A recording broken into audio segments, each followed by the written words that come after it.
we have to talk about the Jimmy Kimmel thing. I can't believe, like, I saw that shit and I was like, there's no way. Like, there's no way that Jimmy Kimmel said anything even remotely exciting for once in his life. There's no way. There's no way that Jimmy Milquetoast Kimmel said anything slightly, even mildly controversial. And then he didn't, and he got destroyed anyways.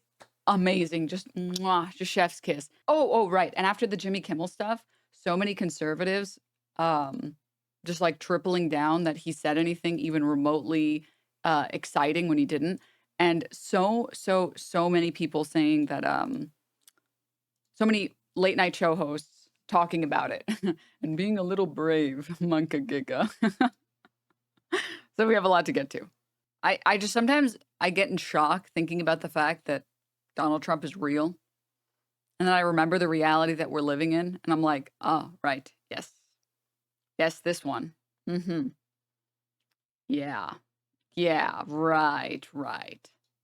Now, the visit to England couldn't have gone better for our president. Finally, a country affording our great leader the respect and deference that any sun god would command. We saw the dismissal of a very well-known chat show host in America last night, Mr. Kimmel. Is free speech more under attack in Britain or America? How dare you, sir! How dare you, sir!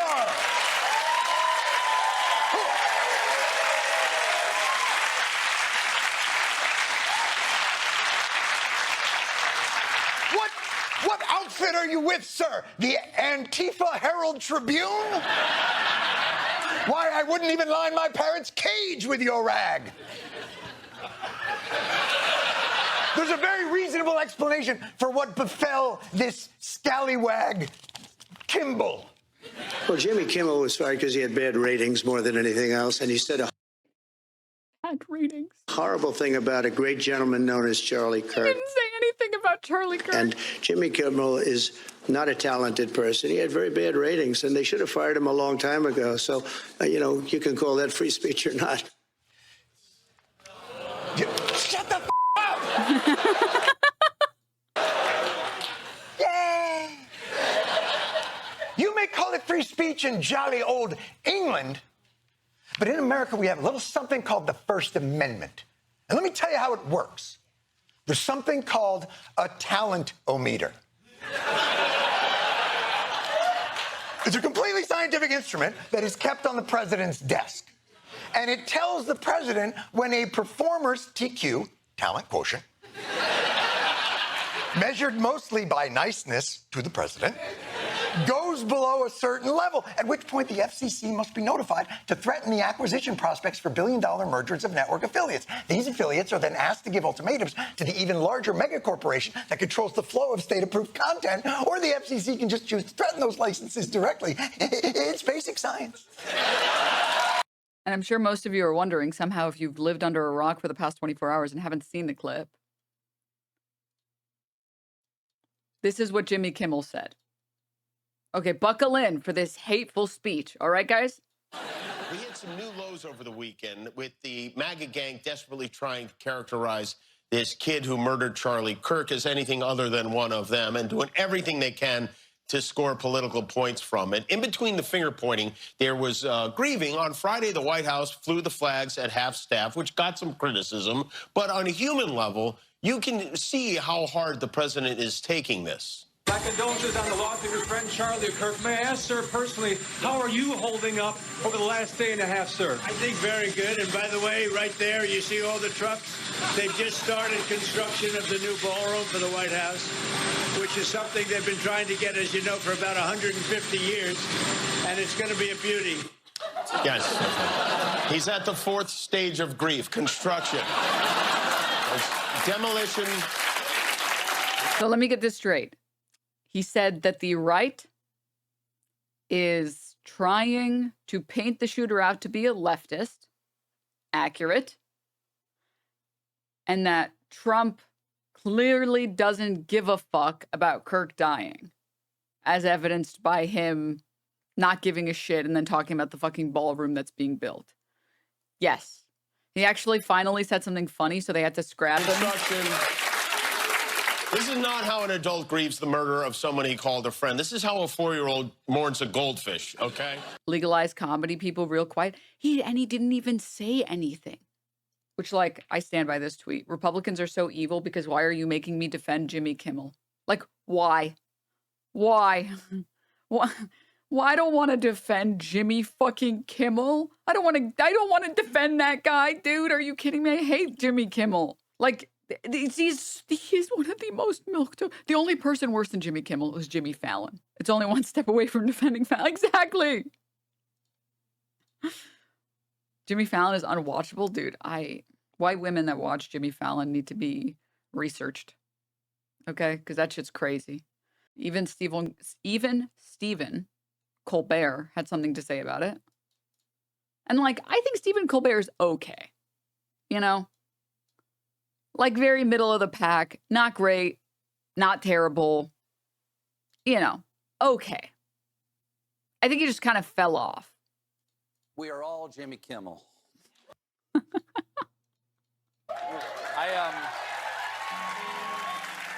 You see what I mean? I still have a show, though, right? Okay, good. Yesterday, after threats from Trump's FCC chair, ABC yanked Kimmel off the air indefinitely. That is blatant censorship, and it always starts small. You know, remember, like, in week 1 of his presidency, Gulf of America. Call it Gulf of America. Sure, seems harmless, but with an autocrat, you cannot give an inch. And if ABC thinks... Well, it literally wasn't harmless because the AP, was it the AP? The Associated Press continued to call it the Gulf of Mexico, and then they were restricted access to all future, like, Trump press conferences or something. Like, even that wasn't harmless. If ABC thinks that this is going to satisfy the regime, they are woefully naive. And clearly, they've never read the children's book, If You Give a Mouse a Kimmel. and to Jimmy, just let me say, I stand with you and your staff 100%. And also, you couldn't let me enjoy this for like 1 week. Just come on. I don't even know what that is. Late night show host award or some shit. I don't fucking know what that is. We call it the Burger Reich for a reason. Wow, the fascists are doing fascist things. Whoa, that's crazy. Whoa. The people with all of the power are trying to use that power to make sure no one else can ever enact change ever. Whoa, I never thought that that would happen. Whoa. Oh my God, that's so fucked up. But, like, you're really gonna get Brian, we should kill the homeless people with, like, lethal injection, whatever, just kill them. Kilmeade, Brian Kilmeade, here to tell us about comments that went way too far.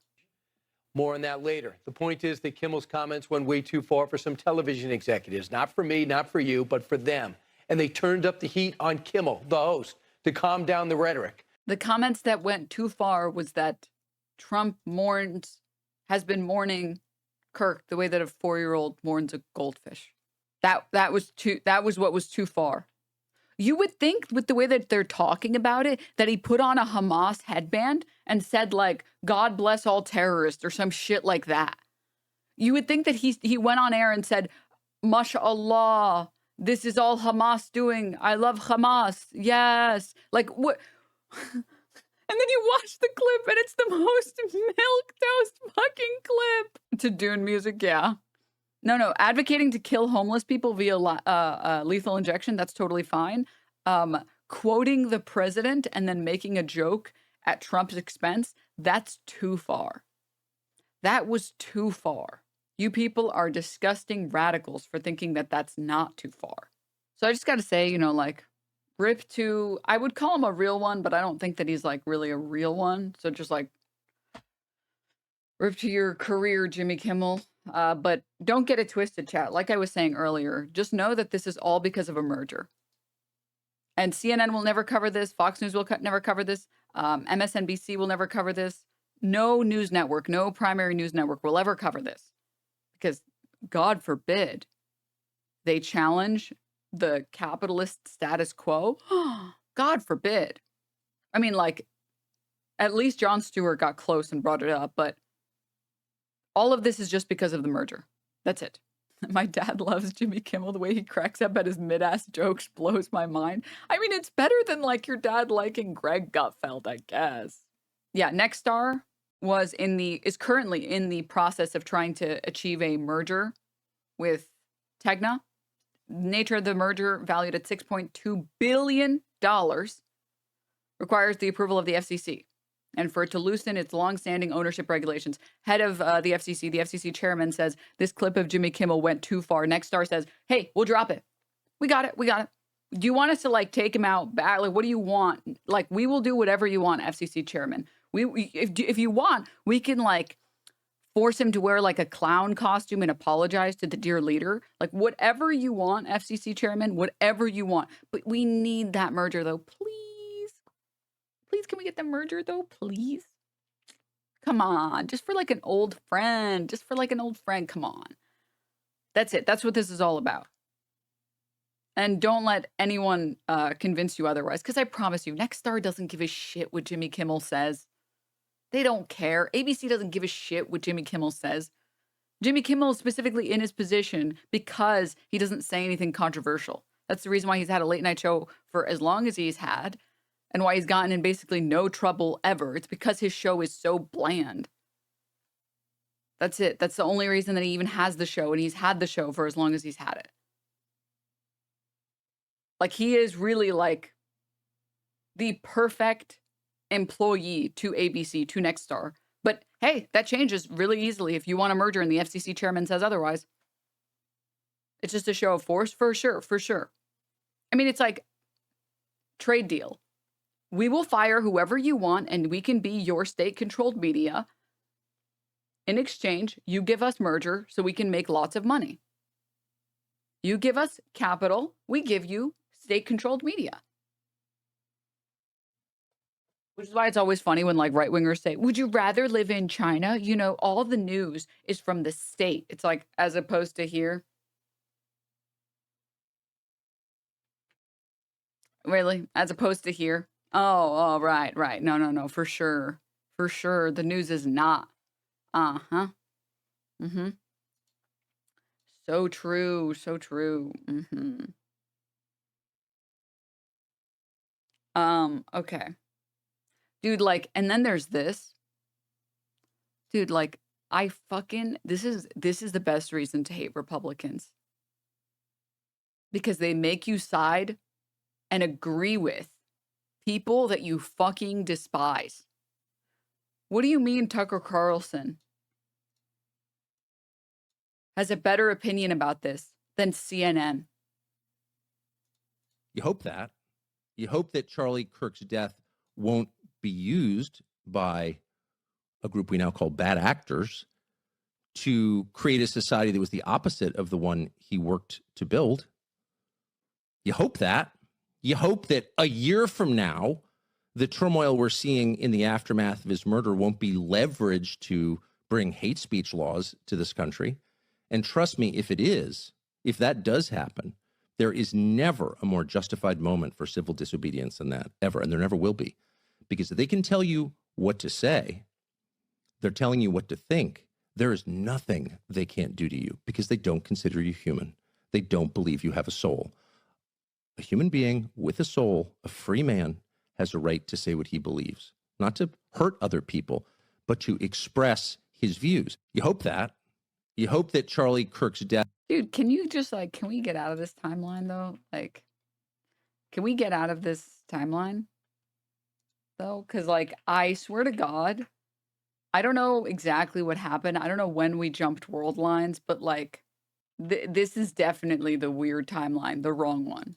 This one is definitely like the doomed timeline.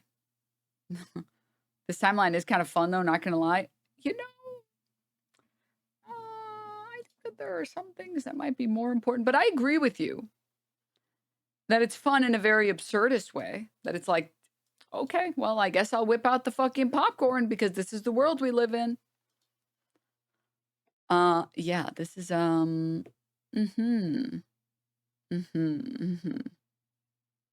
The world did end in 2012. Nobody noticed. People are going to look back on this in 2030 and be like, 2025 was so chill. Dude, don't say that. We got to get out of this timeline. Implies that there's a better one on the horizon. It's only downhill from here, homie. Well, no, on this timeline is doomed. This is the doomed timeline. You guys play like, are they called visual novels or graphic novels? I think they're called visual novels, where there are like good ends. There are good ends, there are true ends, and there are bad ends. And if you pick the wrong dialogue tree at like the 7th, whatever, conversation, you have officially entered the bad end. That's what I'm saying. I'm saying we are there. You are here now. You are here now. But like, there has to be a way to get out of the bad end. There has to be. There has to be some other option going forward that will put us on the good end. There has to be. I have to believe. Tucker kind of doesn't care if the left wins. He just needs Trump to lose. Well, no, Tucker just needs Tucker to win. That's all he cares about. That's the reason why he's gone so like anti-genocide and anti-Israel. It's because he doesn't really care about like, he doesn't give a shit about politics as a whole. He gives a shit about Tucker Carlson. And he understands that people are against genocide, actually. So, yeah. Also, Tucker sees an opening with Kirk gone. Oh, for sure. This is what I'm talking about, dude. Get in, loser. We're saving Kurisu. Exactly, dude. Exactly. You guys get it. You guys understand what I'm saying. Guys, something terrible. Well, guys, the big story is that Jimmy Kimmel was suspended by ABC after pressure from the FCC, leaving everyone thinking WTF.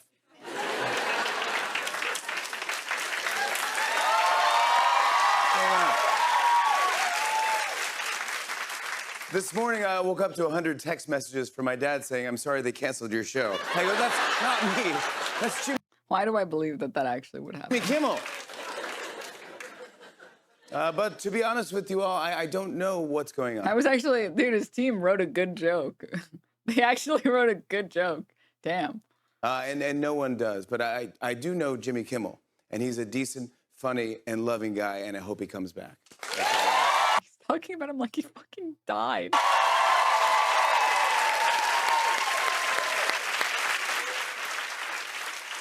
Yeah, a lot of people are worried that we won't keep saying what we want to say or that we'll be censored. But I'm going to cover the president's trip to the UK just like I normally would. Dude, why do I just know that white women go crazy over Jimmy Fallon? Not all white women, to be clear, but why do I just know? I feel like white men go crazy over Jimmy Kimmel and white women go crazy over Fallon. My mom, white woman, loves Fallon. Yeah. Liberals, guys. Liberal white women. Liberal white women, I feel like, go crazy over Fallon. Liberal white men go crazy over Kimmel, I feel like. That's just my personal theory. And I feel like it's right. Here we go. Well, guys, President Trump just wrapped up his 3-day trip to the UK, and he looked incredibly handsome.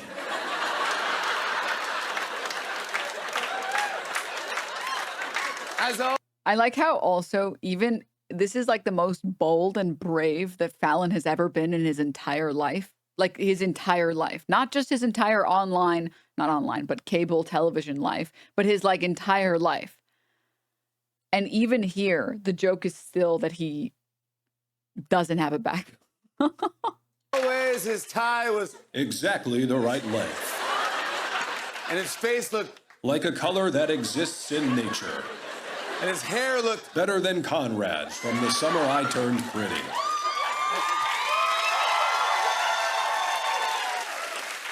During the trip, protesters managed to project images onto the sides of Windsor Castle of Trump standing next to his good friend, Jeff Goldblum.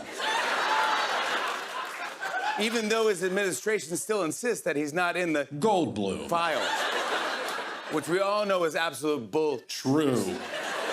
Anyway, to sum it up, President Trump is making America great again by restoring our national reputation, reinvigorating our economy, and rebuilding our military. I hereby nominate him for the Nobel Peace Prize.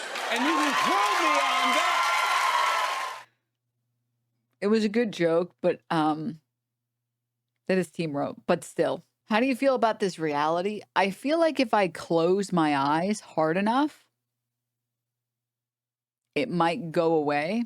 You ever like close your eyes so hard you start seeing stars a little bit? I keep hoping. One can dream. Remember when he had Trump on his show before the 2016 election and was buddy buddy? Oh, I hate this screenshot. Oh, I hate this thumbnail. We don't like the stock. We don't like the stock. Donald, I want to ask you, because the next time I see you, you could be the president of the United States. I just wanted to know if there's something we could do that's just not presidential, really, or something that we can do now that we're just both civilians. Like what? This is. I'm not liking the sound of this. Go ahead. Can I mess your hair up? Yes, ha. Humanized Trump. Ha ha ha. That's such a good idea. I'm being gentle. I'm being gentle.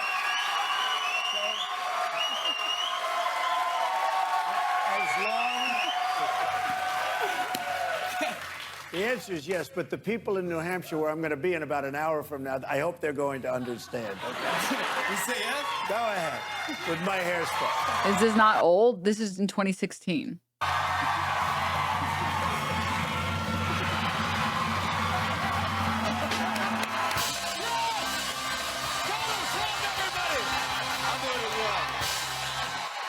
He's like, I don't want to touch your nasty ass hair.